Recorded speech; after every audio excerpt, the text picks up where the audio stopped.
Welcome back to আর Shantiko Mondal YouTube channel. আজ চলে গেলাম মহান স্বাধীনতা সংগ্রামী নেতাজি সুভাষচন্দ্র বসুর কলকাতার বাড়ি ভ্রমণ করতে। এই যে রোডটির সামনেই বাড়িটি অবস্থিত, পূর্বেই রোডটির নাম ছিল এলগিন রোড। সামনে যে গাড়িটি দেখলেন ওটি নেতাজি সুভাষচন্দ্র বসুর নিজস্ব গাড়ি। বর্তমানে দক্ষিণ কলকাতার ওই যে রোডটি অবস্থিত, ওই রোডটির নাম লালা রাজপথ রায় রোড।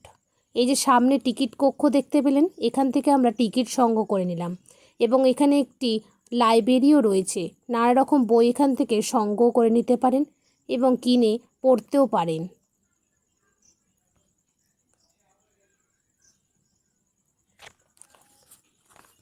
নেতাজি সুভাষচন্দ্র বসু 1897 সালে 23শে জানুয়ারি ওড়িশার কটক শহরে জন্মগ্রহণ করেন।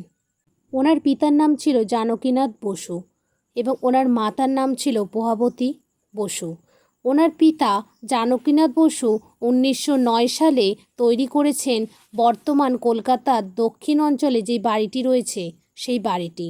বর্তমানে বাড়িটি এখন স্মারক ভবন বা গবেষণা কেন্দ্র, নেতাজি রিসার্চ নামে পরিচিত। এই যে কক্ষটি দেখতে পাচ্ছেন, এখানে এক্সিবিশন করা হয়েছে, বিভিন্ন ধরনের ছবি চিত্র ফুটিয়ে তোলা হয়েছে। এখানে কিছু চিত্র রয়েছে অনেক ঐতিহাসিক ব্যক্তিত্ব, স্বাধীনতা সংগ্রামীদের। ভিডিওটি ভালো লাগলে লাইক এবং কমেন্ট করতে ভুলবেন না।